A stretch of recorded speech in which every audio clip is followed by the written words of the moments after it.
In this video, I hope to highlight not just the answers, but some of the setup and key steps to your pretest that you took last class period. You'll notice in the first problem here, we're asked to find the equation of the line that's perpendicular. So the first thing we recognize is that the slope of the line given is 3. Since we're looking for a line that's perpendicular, the slope has to be an opposite reciprocal. So you'll notice that I jot down the slope right away. It's negative 1/3.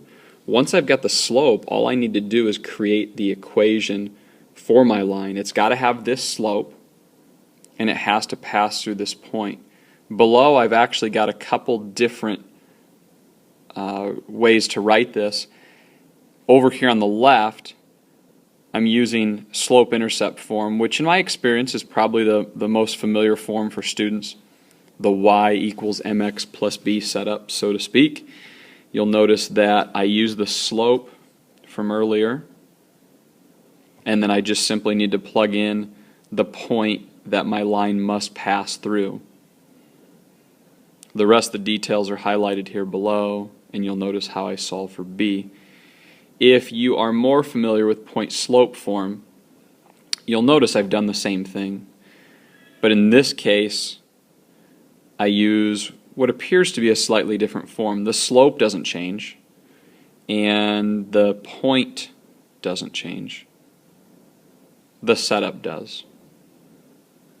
Regardless of which way I set this up, the intercept that I find is 22/3, or 7 1/3. For the second question, we're looking at a composition of the functions f and g. As long as you understand the notation here, the computations aren't typically that difficult. The notation here says we're going to plug in an input of 3 to the function f. So you'll notice in this step here, I do just that. I plug in a 3 for x. The result is -4. Once I've got that value, that becomes the input for function g, and you'll notice that that's reflected in my notation down here as well. Function g gets an input of -4. I carefully follow my order of operations, and I really pay attention here because when I square -4 I get 16. My total therefore is 18. For the third problem, in order to simplify, what we need to do is we need to take the numerator that we're given and attempt to factor it. You'll notice that the factors are x plus 2 and x plus 1, which works out great here because then I can cancel the term x plus 1 in the numerator and the denominator, which is why I get a final answer that's simplified as x plus 2. When you move down to question number 4, here's where we started to have some difficulty. Most of you, as you set this up, realized that in order to solve the inequality, we needed to factor. So you'll notice the first step, I went through and I subtracted 4 from both sides.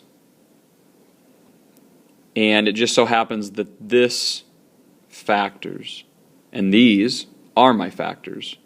Now, once you end up with the 3x plus 1 times the quantity x minus 4, what you've now got to do is figure out when this expression will change signs from negative to positive or positive to negative, because if we want to figure out where it's less than 0, we need to know when we experience a sign change.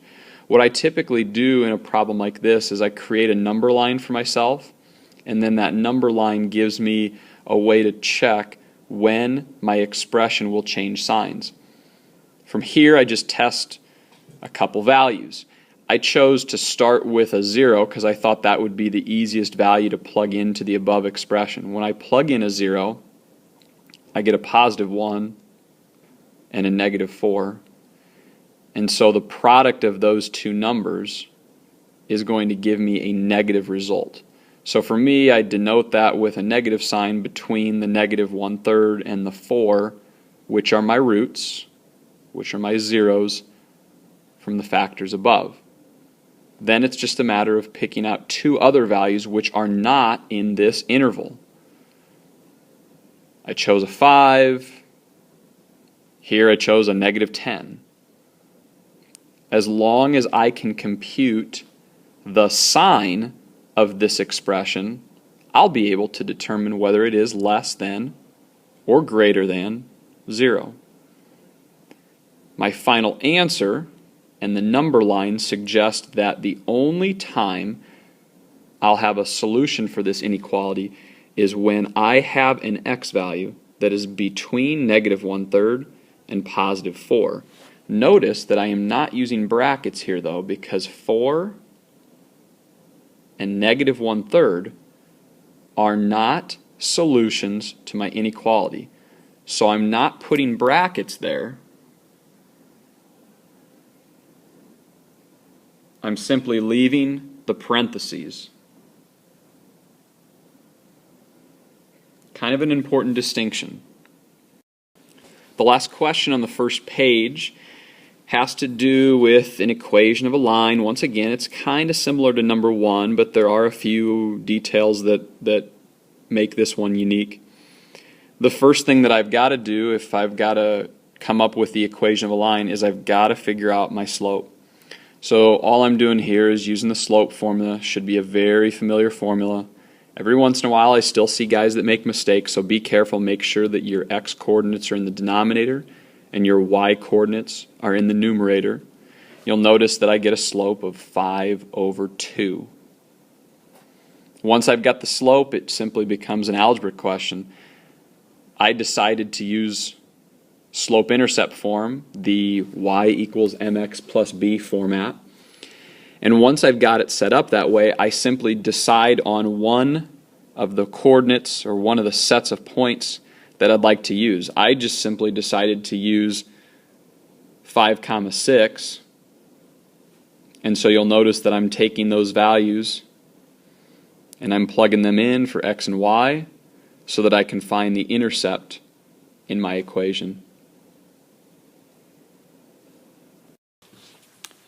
Here's the back page. Question number 6 requires us to evaluate the logarithm. As long as you can rewrite this logarithm in an exponential format, this problem isn't too bad. The base here is 5. That's my base in an exponential form as well. Since I initially don't know the value over here, that becomes x, and the 125 that I have here for my logarithmic form is the piece on the right side of my equation. The next thing I'm going to do is try to make the two of these pieces contain the same exact base. So reworking 1/125, I rewrite it as 1/5, 1/5 to the third, which then becomes 5 to the -3 power. So x has to take on a value of -3. For question 7, we're trying to find the inverse of f.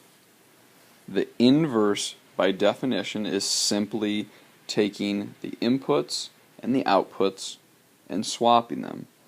So what we do is we start with the original function and we replace the f of x with a y, and then again, by definition, we're going to swap the inputs and outputs. So you'll notice the only difference between these two lines is the x and y values, or the x and y variable, has been swapped. Once I do that, I simply have to go through and isolate that y variable. So I've subtracted 18, I'll then divide by 3, and in the end I've got 1/3 x minus 6. You may also notice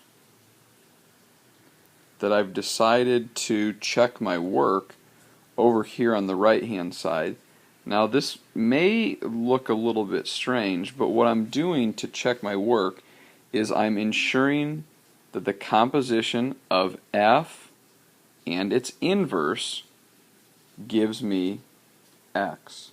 By definition, if I've got the composition of two functions and they really are inverses of one another, I should always wind up with that result, an x. So what I've got over here just simply confirms that my proposed equation is the inverse for that function f that they gave me in the beginning. For question 8, when we're evaluating a limit, it's important to realize that we're evaluating this limit as x goes to infinity. What a handful of people might do is simply look at the dominating terms, the terms with the largest exponential value, and in this case, the numerator and the denominator both have their largest terms with an exponent of 4. So naturally, people may look at that and say this term and this term are the only ones that are going to matter because as x is going to infinity, the other terms in this expression don't even matter. So sometimes guys will be able to pick those off right away and then come up with that limit that's 1/6. If you want to take maybe a more elegant approach, what you'll have to do is simply take that largest expression or the largest piece of the expression, which is x to the 4th, and divide each and every one of the terms in the numerator and the denominator by x to the 4th. When you do that, you'll get this expression that's reduced over here. And then of course, as x is going to infinity, a handful of these terms are going to approach 0, which again confirms our answer that this limit is approaching 1/6. For question number 9, there's not a lot of insight I can give you. I would suggest that you revisit your unit circle or some tables of trig values to help you with something like this, so that you can recognize these really common trig values. The one thing you may notice though is that I did expand on one of these over here on the right, and what you may see is that I am looking at the radian to degree conversion, and in this particular case, when I've got a question that asks me for the sine of pi over 3, that's in essence asking me for the sine of 60 degrees. So one thing that I like to do on occasion when I can't necessarily rattle off the exact value is I'll generate a right triangle, in this case a 30, 60, 90 right triangle, and it's that 60 degree measurement that I'm really focused on because as it says above here, 60 degrees is equivalent to pi over 3 radians. So for those of you who are still familiar with those 30, 60, 90 ratios, you'll notice that that type of triangle will have measurements, side lengths, that are in the ratio of x radical 3, and 2x for the sides that correspond to the 30, 60, 90 degree angle measures. And since we, in trig at least, deal with the unit circle, you'll notice that my hypotenuse is 1 unit, which makes the rest of these sides a half and radical 3 over 2 respectively, based on the ratios that this right triangle has to have. So for me, sometimes I will go and revisit this type of geometric setup to help me with my trig. And of course, sine of 60, since sine is defined as the opposite over the hypotenuse, I'll take radical 3 over 2 divided by 1, and that's how I'm getting that answer. So it's a nice alternative if you don't want to memorize a lot of the entries off of the unit circle. You might instead memorize some of the details of the 30, 60, 90 relationship from a geometry class. Finally, question number 10. In this case, we've got a trig function, g of x, which is defined as 10 plus 3 sine of pi x.